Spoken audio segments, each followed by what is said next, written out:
Welcome to the Past Lives Cafe.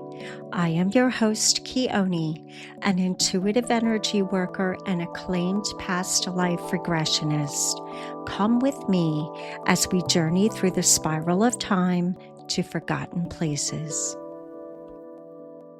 I am super happy today to be joined by Greg Ormont, singer, guitarist, and one of the charismatic forces behind the high-energy, genre-blending band Pigeons Playing Ping Pong. Known for his vibrant stage presence and infectious positivity, Greg has helped to lead the band to become a staple in the jam and festival scene. You can catch Greg on tour by visiting pigeonsplayingpingpong.com. Hello, my friend. I am so happy to see you, and I'm wondering how you and your beautiful family are doing. We are great. It's so good to see you. We've ever since our regression, you come up maybe every 2 days in the house. We think about you all the time, and the family's doing great. My kids are 5 and 2, which, it happens quickly. And Yes, that phrase, like the longest days and the shortest years, has never been more true with these kids. It's an absolute blast. Thank you for having me. This is awesome. Absolutely. I met his family all in one fell swoop.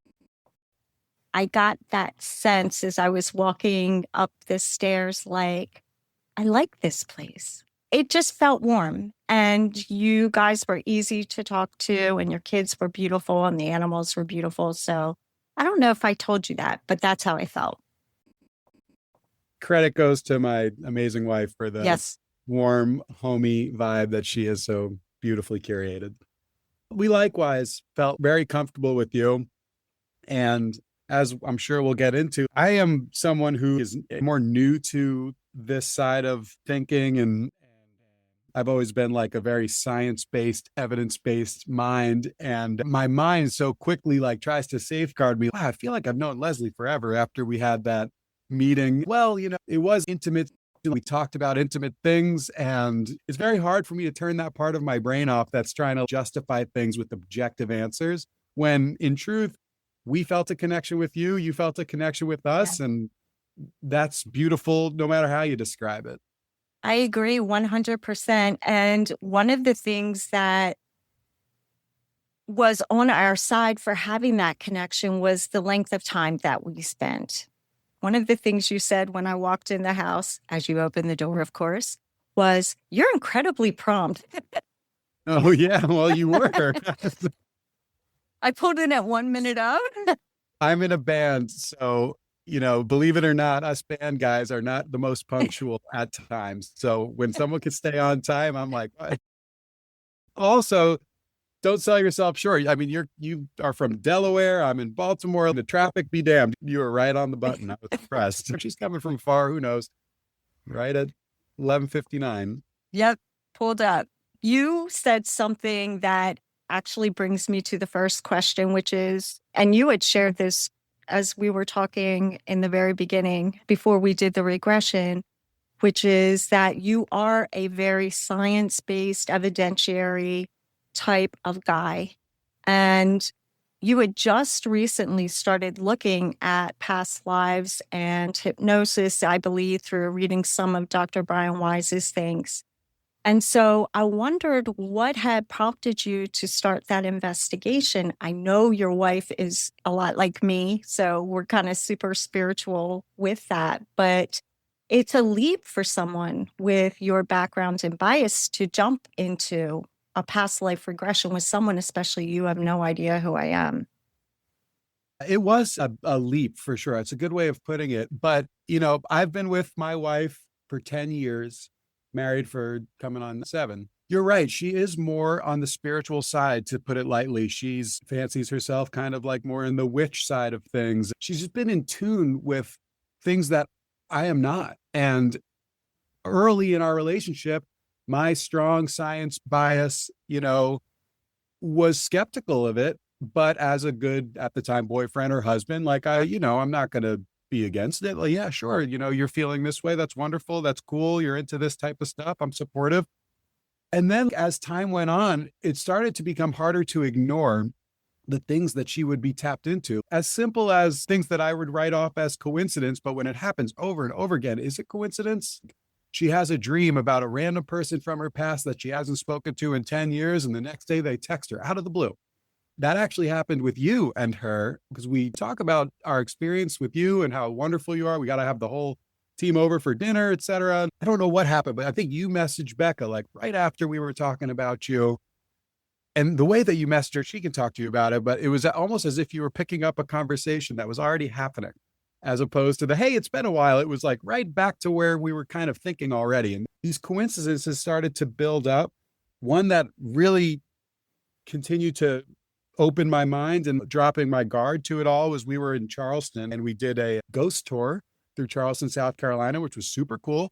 And I'm just like in the carriage looking around and there's a horse in front of me. I'm checking that guy out. And we go to one of these cemeteries and they're telling the story and I'm looking at it. And Becca takes out her phone and she tells me in hindsight that she got a huge chill, goose pimples and all of that. The street lamp went out and she took a photo. And I'm just like, doo-doo-doo-doo-doo, like looking around. And she's like, I got this wave of something. And we look back on the photo and there is an aberration in the photo. And again, my safeguarded evidence-based mind immediately goes, that's just the camera lens and a smudge and the light and the yada yada. But that's just one of countless oddities that would occur that she seemed on a different wavelength than I was. And without consciously just really started to become more open to there's something going on here with what she's tapped into, because all of the anecdotal evidence is adding up. She'd started to practice Reiki, which, to be honest, is something I thought was like snake oil medicine. I did not believe in it at all. And she needed to practice to get her certifications. And I went in with honest, open intentions. And it felt like she had a lighter 1 centimeter from my forehead. My forehead was on fire. I could feel it. It was unreal. And afterward, I was like, were you like hovering your finger above in between my eyes? She's like, no, I was down by your feet. She was by the side of the bed. I slowly, through watching her tapped into this kind of world, became more and more open to it. And that's when she finally handed me Many Lives, Many Masters by Brian Weis. And that book completely cracked my mind open, particularly because, for those who don't know, Dr. Brian Weis, he's a doctor. He was a chief of psychology. He was a medicine man, a science-based man, an evidentiary man. And he started to, through psychology, look into people's phobias, started doing hypnotherapy to help them get over phobias or habits. And he stumbled upon a patient who would be in a deep trance and start talking about past lives and start talking about the spirit realm between lives. And what sold me on this is that this whole time he's explaining, like, I am a skeptic to this. This goes against everything I've learned in medical school. But she was able to tell him his deceased son and his deceased father's names and send messages from them, which at this time in the world with pre-internet, there's no way she knows this information, including nicknames that no one would have known that his father called him.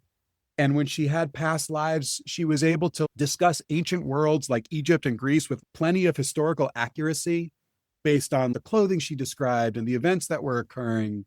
And then even her voice and her mannerisms would change when she would embody these other lifetimes or eventually the masters, these spiritual beings who seem to spout the secrets of the universe. And she's talking about things in a way that's so philosophical and so spiritual that is way beyond her pay grade.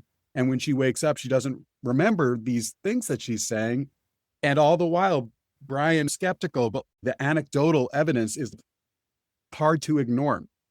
And from there, I felt like I was reading The Secrets of the Universe. I couldn't read it fast enough, almost too fast, because it's so much to take in that it comes and goes, and I need to read it again. I've since recommended it to tons of people and since read numerous other books by Brian Weiss, as well as Dolores Cannon, that help my science brain wrap my mind around it, because these past life regressions conducted by different people in different decades who do not talk to each other have shockingly similar results and similar experiences shared whether that's from a past life, whether it's from what occurs after dying, and down to like very specific elements of it, that as someone who's been looking for evidence, the anecdotal is impossible to ignore when you really start reading about it.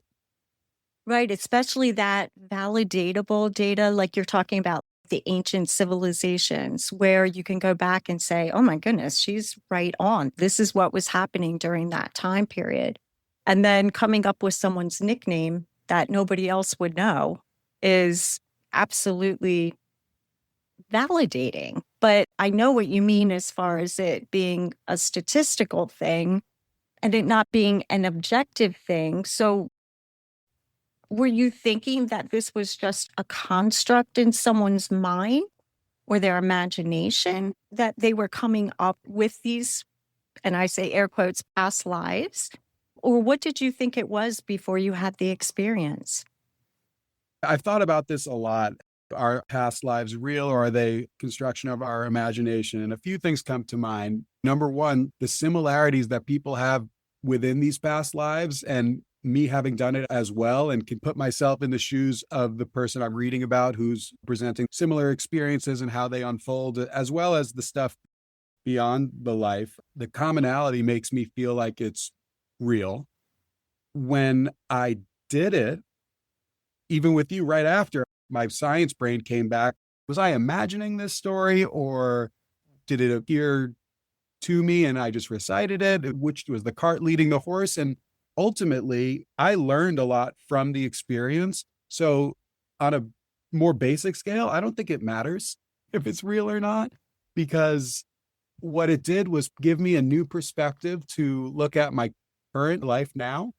It kept my mind open. As someone who is so objective minded, I pat myself on the back to be open to it. And yeah, the similarities between stories are so hard for me to ignore. And because every time I would read these things, especially early on, I would fight it with my rationalizations. Yes. And it gets exhausting after a time when there's so many stories that are happening for centuries across continents before the printing press and all these things that people like myself want to feel comfort knowing why something is happening, or they want to know the truth. And ultimately, I think like all these, roadblocks in my head to be thinking rationally are just rooted in fear of the unknown. We need to label why things happen to give ourselves comfort, when ultimately life is far too complex to have all the answers. And there might be something even more beautiful about the unknown that you can embrace and not be so afraid to try on different ways of thinking and keeping an open mind. Was it real? Was it not real? The perspective I gained from it was real. The way I've been thinking about things, the way it inspired me to read more is real. The way it has affected me to have an open mind to other people's opinions and views of life is real. So it is tricky, but I don't have the answer. When I read about it, it feels real. When I experienced it, I had more rationalizations popping in my head as to why this is happening. And I think that's par for the course for me as my personality, as opposed to anything else. It's hard. It is. It is hard because, and I love what you said about, does it really matter?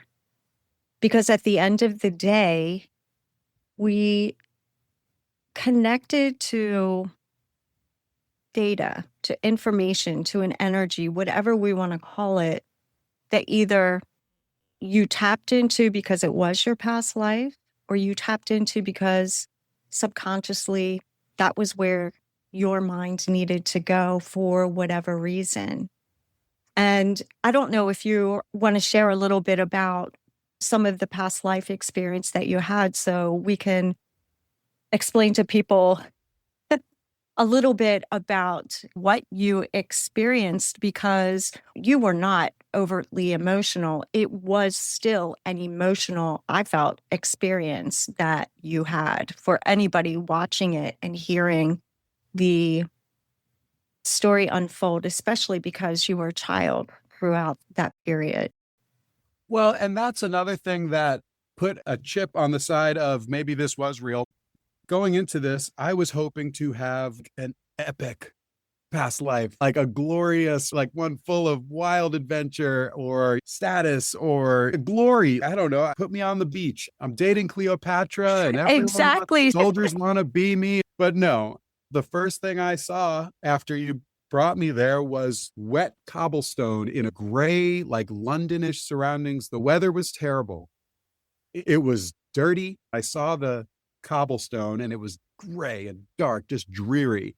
I tried to bail and land again. Can I get something a little more scenic than this dust and grime and dirt? But no, I stayed there and it was interesting. I expected it to be more like a movie where I could just see the scene, look around 360 and just observe it. But it was more like the clouds were clearing on a scene. It was a little fuzzy and it took a while to come into focus. And what was interesting, and then this started putting a chip back toward the imagination side of things, is that it was hard to see and the clouds kind of clear up. And I asked myself in my head, are those legs? Is that a person? And then it was slowly and surely a person. So again, was the cart leading the horse? I think that's a person. Would that be a dress coat? Yep, that's a dress coat. It was like my mind was trying to guess what I was looking at. And as soon as it went there, it crystallized. And yet, who's to say who's leading that process? Because what I didn't expect also, I was incredibly present as my personal self. At a point, I moved my toe just to feel my own body. It was me observing this situation. And to fast forward, I learned that according to what came and went within the cloudy visual, I had recently been orphaned. My parents were like fighting some cause. They were some sort of rebellion against evil government, for lack of a better word. And eventually they were taken and I had to walk into town. And the only person who would help me as this young, probably 9-year-old boy was this watchmaker who saw me on the street and let me get warm by his fire. I later learned I had found my parents in a prison type setting and I saw them killed. And shortly after that, I starved and died on the street.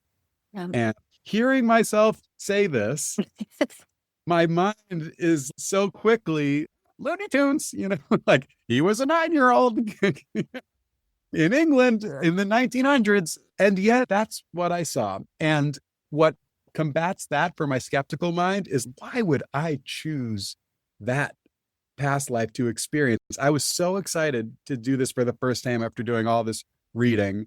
And I come up with such a depressing story. A 9-year-old orphan who gets pity from the watchmaker, watches his parents killed. I think my sister might have burned in a fire. Like, it was a brutal life.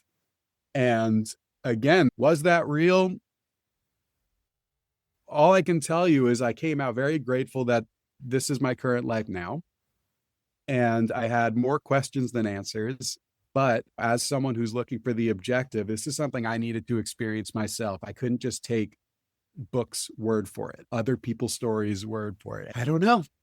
It was very shocking. And at the same time, I immediately wrote a song about it. I don't know if the song will ever get played in public, but as a musician, you just write and some things get made and some things don't. We'll see. But I was incredibly inspired to experience life through this new perspective, which is also why I'm an avid reader, whether it's these books by Brian Weis, Dolores Cannon, or other people's memoirs or people's different perspectives help you grow as a human. So I was incredibly grateful for that vacation in someone else's shoes, whether they were mine or constructed. I remember you were saying that because one of the things we want to know is, what is the lesson, right? If I'm going to go so far as to say I believe in past lives, or at least I believe what I saw, whether it's a past life or a construct, if I believe I saw that, then what does that mean for me? And I believe you had this immense feeling of gratitude and appreciation of your wife and of your children, and just being so fortunate to have a safe environment for yourself and for them. And it was hard for me to hear you speak as a child your voice didn't change, but you could tell that you were in that persona. And it was hard for me to hear that because at some point you just said, I'm giving up. I just don't want to even figure this thing out anymore. I think that was specifically after your parents had been killed. And I, of course, wanted to, as a mom, oh my God, I want to help this kid. And yet, one of the things that we learn in learning this process is that there is a catharsis in seeing this and moving through those motions, no matter how uncomfortable they are. Yeah, I know what you mean. I heard myself talking like a kid as an adult. I would have thought, and when I have read about it, like, granted, there are some people who go in a much deeper trance. I remember everything, but I heard my voice change, or not my voice, but like my speaking pattern. I wasn't using huge words. I was stating things matter of factly, where you would want to be like, go on, sweetie, tell me more. And I'll be like, I feel bad, like I deal with my kids. Like I was inhabiting two personalities at once, myself now as the observer to this kid. And I felt this is an absolutely brutal experience for him. I can hear myself talking like a 9-year-old right now. And it was very important, I think, in anything like this, is to not fight these things. That's how it's going right now. I wanted to console myself too. I knew I'd be okay because it's 2025 and here I am. But yes, it was heartbreaking. Going back to, was this real or not? Why would I, of all the options that I could have constructed for myself, this one was painful. This one was really depressing. It was gray. It was raining in this lifetime. It was nothing but sadness, confusion, abandonment. It was really tough times. And why would I make that up for myself? It did not make me feel like this is clearly hokey. I tried it, didn't work. It made me really contemplative about it. And yes, the gratitude you get from putting someone else's shoes on, especially, that boy's life, was palpable for sure. I still think about it. It was not what I was expecting in the slightest. Did you find that there were any threads from either the feelings that you had as that boy, or fears of abandonment, or fires, or a phobia that some people have, or not having enough food, or an affinity for wristwatches or No, pocket watches? I know, right? Did you feel like there was any thread, or are you drawn to England or cobblestones, or? Not really, to be honest. I was very surprised by all of the above. I think gratitude is something that we all work on and we all have work to do on. And kind of like you said, I am so blessed with a wonderful family.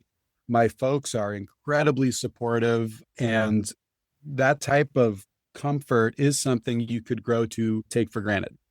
And part of me maybe thought it was a wake-up call to how fortunate I am, because the grass is always greener, and you can choose to complain about something or appreciate something in the same breath. The lessons as it relate to this life didn't beat me over the head. It wasn't glaringly obvious as some of the other stories I've read about that make my jaw drop. The gratitude is like really what I came away with, without a doubt. I just read the other day, there was a past life recall where this mother, I don't know if it was Native American times, but their hut was being raided, and this mother had her baby under a hidden floorboard in the house. And the baby, she remembers, had the little half moon birthmark on her shoulder, and the baby was crying. So when the raiders came in, she had to hold the mouth of the baby so they wouldn't find them, and she suffocated the baby. Why would you want to relive that if you had your choice of past lives? It's often pretty traumatic, it seems. However, later in her current lifetime, she was a nurse, and there was this man who she was drawn to, and he had uncontrollable asthma, and she was trying to heal him. And sure enough, when she was doing a check of his whole body, she saw the same half moon birthmark on his shoulder. I mean, they got married because their souls reconnected. Of course, I say it like as a matter of fact, those who haven't read about this stuff, these souls have a habit of coming back to each other in a remarkable way. From his perspective, he has this asthma that he can't get rid of. And if that past life was true, as the baby, he was suffocated to death. And in learning about that, the catharsis of going through a regression and learning about that experience as a baby, oftentimes their asthma goes away. And you see that countless times with the work of Brian Weiss or Dolores Cannon and hypnosis in general. This reliving of the pain alleviates the current ailment often. So that was like way more of a direct story than what I experienced. Right. But then again, I only did it once. And I'm not someone who really meditates. I have a couple times, but I didn't think I'd be able to do this at all. If you remember, I did not think I'd be able to see anything. You were like, that's what they all say. Yeah, it is what they all say. And I want to ask you a question about that. But before we do, if I recall, the sister in your life that you experienced reminded you of Goldie, your daughter. So my father did in the story. The sister, I couldn't quite make out her face. I couldn't really even make out the mother's face. But my dad in that story did remind me of Goldie. And the watchmaker who took me in reminded me of my maternal grandfather, just in vibe. He didn't look like him. Nope. He didn't make jokes like him. I just got that sense. So as I say that, the other side of my brain is like, you were looking for that. Of course you wanted your daughter to be part of that. But you had talked to me before we started about anyone who had passed and do I have any goals? And I mentioned my grandfather, he's at top of mind. But I would have loved to find my wife there, and I didn't find her in this one. Of course, I want my daughter there, but my son wasn't there. I looked for my wife when I was still under, and you were asking me, do I see anyone? I wanted to go upstairs and tell her, we were in this situation. You were my mom. I was your dad, whatever. And she wasn't. So I did get a feeling of familiarity. And with stories like I just shared about the birthmark on the shoulder, like I am starting to believe it. And I will say one of the things that really resonated with me, I've read 6 books on this stuff, but like one line really helped me give into this. I think it was probably in a Dolores Cannon book, but it was something along the lines of like, we accept your consciousness appears almost out of thin air for this life. We have the biology and the brain and et cetera. And then we say, yes, and now you're a conscious being. Why is it so hard to believe that could happen 2 times or 3 times? Explain that we all have brains and these are formed as you develop in the womb, et cetera, et cetera. But it's still pretty remarkable that we're able to have consciousness. It's not that crazy to think that it happened twice. I can't shake that one. If you remember, I told you, I used to think that people who believe in reincarnation must have huge egos because they're so special that, of course, it can't be just the one time. My soul is... I do remember. It would be a disservice for this just to be the one ride for me. It really did change my perspective a lot, especially because nothing glorious about the past life I encountered in our session. I would point to math, like how is it that there are more and more people being born and the population grows and grows, and yet they're all the same souls cycling through? What if the population goes down? Where do those souls go? And if you believe what Dolores Cannon preaches and teaches, not all souls are here at the same time. You can jump around between 2. Some ascend the ladder to become guides, and which again, my Looney Tunes music is going off in one ear and my open-minded anecdotal evidence is steering the ship at the same time. And it's kind of fun. I can have a conversation with myself, which again is another chip to the Looney Tunes side. I'm starting to see both, and it's incredibly inspiring. I really feel like books find you when you're supposed to read them, or lessons do similarly. And had my wife given me this book 6 to 7 years earlier, I wouldn't have been open-minded to it. And frankly, if I had started with Dolores Cannon, who's a little more out there than Brian, because Brian is the skeptic that I am, that was my gateway that I needed. And my wife in my hands. And apparently my therapist told me to read this book a year ago, and I didn't because I wasn't ready. I read this book by the right author who, at minimum, broaden my perspective. It doesn't change the way I am in an enormous way, but I certainly try to lead with love. Who doesn't, right? But like, I am way more open-minded, and for that I'm grateful, whether this is imagination leading the past life or vice versa. I love that you brought up that you were more present, yet still able to grab those, we'll call them memories for purposes of this podcast.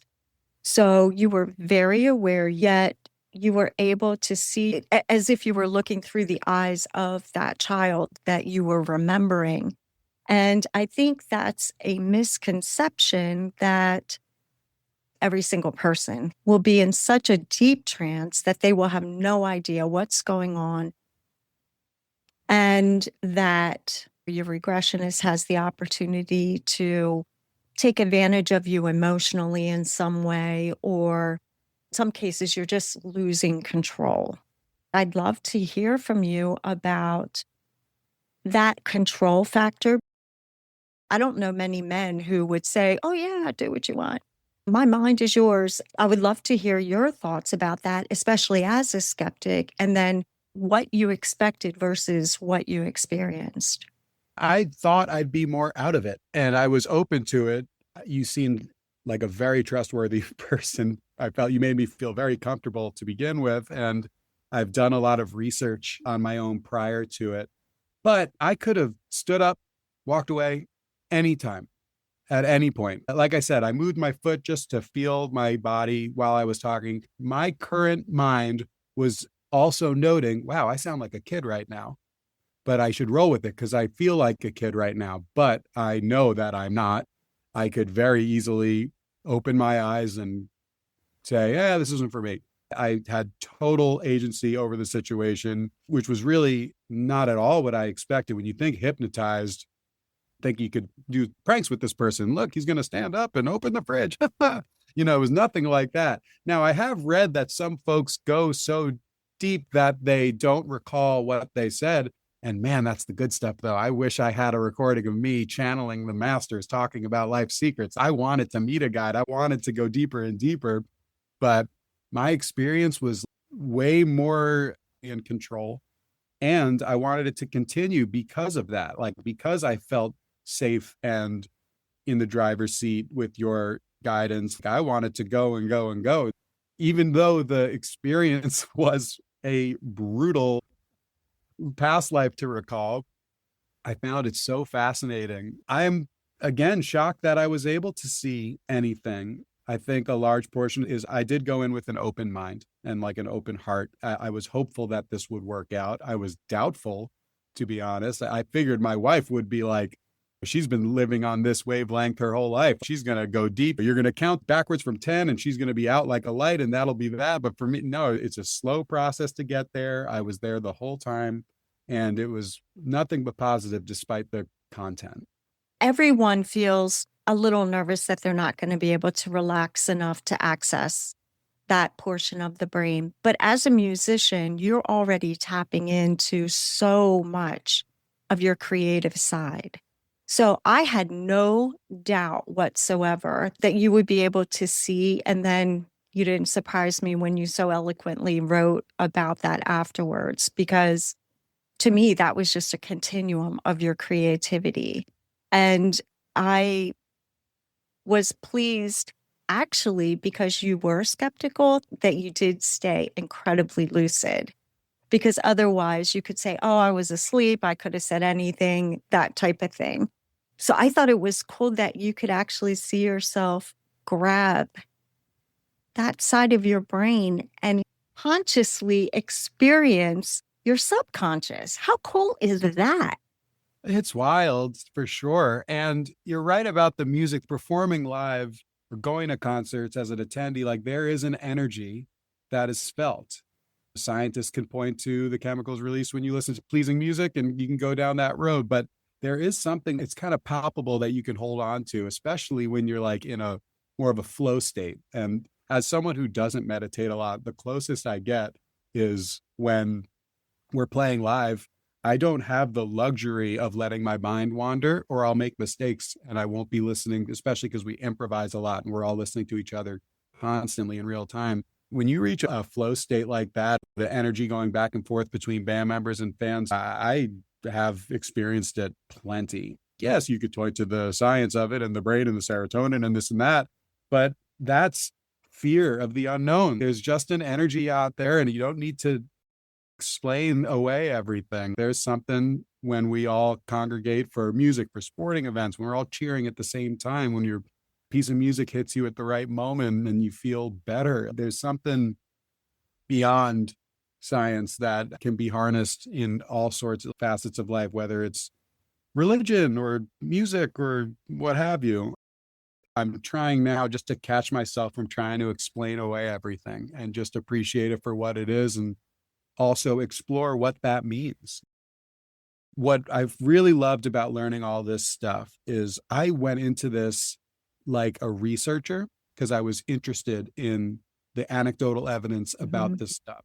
And what came out of it, which was not what I was seeking, was comfort in a bigger picture, in death and what that means and what this life means. And it's a great way to see the forest for the trees, zoom out and see that there's more going on here. Whether or not this, my father used to be, who is Goldie is now my daughter, that is to be seen, but there's more at play. And yeah, I really did not go into it looking for comfort. I do think certain aspects of why people seek religion and believe in God and those things is for comfort of the unknown, is to Absolutely. calm the fear of what happens next and what it all means. And so it's interesting to experience that through other means, whether it's looking into past lives or even just reading about them or playing music and feeling the energy and believing there's more happening than meets the eye is comforting. And it also takes the stress out of your everyday struggles. It brings gratitude that we're here now, and it's a beautiful wormhole to get lost in. So I take it you would have another regression? I take it that you could live in my basement. We do this every night. You know, your husband, the whole gang. No, I would love to do it Bring again. the kids, bring the dog. Bring everyone. No, I really would love to do it again, because the first time you do anything, you have all these preconceived notions, those get challenged in the moment. And now I have somewhere to like kind of have a reference point. And I'm so curious how different the next one would be, or similar. You having done something once, you think history repeats itself, but who knows? Maybe I am the soldier everyone wants to be, and Cleopatra's my girlfriend, all this stuff. I'd love a glorious one. I'd love to talk to a guide. It's endlessly fascinating. And I have told anyone I'm comfortable with about it. And that's the thing. There is a major stigma in my mind, perhaps, that I'm projecting out there, that these things are for a specific type of minded person. And I've been so surprised with some of the people I've had the courage to bring it up with in my more objective minded peers, how they are also open to this stuff. And it's led to incredible conversations and close friendships. And if I hadn't taken a leap of faith and made myself vulnerable to talk about something that in my mind I'm projecting that I'd maybe get ridiculed or eyes rolled at, I wouldn't have known that they maybe are open to this stuff too, and deepen that relationship and further bring the East into the Western mindset. And really exciting and terrifying and comforting all at once. It's all just it's very special. And I'm eternally grateful that you came to our house and gave us that experience. So thank you. I just love that you eventually felt comfortable enough to share your experience. And I get you. You need to know somebody, read the room a little bit before you jump into something that can sound offbeat, has a way of opening a discussion that can be of a very deep philosophical topic about what we believe about why we're here and what happens to us after death. So I think you were incredibly brave to even do that. And I am so thankful that you were willing to relive this with me today. And I am definitely letting you guys know the next time I am in your neck of the woods, because I was not able to have dinner with you and your family. And my sister had been with me and she's like, let's go, let's go. I got to get some things done. I have to adult for a minute. And I stayed back in the hotel and adulted. Next time I'm there, I'm definitely coming. And I just am so thankful, and I wish you and your band the immense success that you deserve. This is my full-time gig. It's been that way for over a decade, and we are constantly playing the country. So actually our next show, this is in a couple of days, I'm going to Mexico to play some. Great. But we are coast to coast all year round. You know, speaking of energy, like that's almost our biggest focus. When we're behind the scenes, we're working on music theory and making creative songs. These experiences have affected my lyrics in a pretty profound way. I'm not going full throttle, but it's starting to sprinkle in. But it's all about energy. It's all about connecting with the crowd. So believe it or not, we are the only Pigeons Playing Ping Pong band out there. So we're very easy to find. There's not too much competition on Google. I guess all the other band names were taken. I was so happy just to see your face. So we appreciate everything you did for us. And I'm sure we will see each other again. Thank you so much. My pleasure. Thank you so much for listening. If you are interested in my services, visit me at www.quantumjourneygo.com or drop me a note at pastlivescafe.buzzsprout.com. Stay well and be present.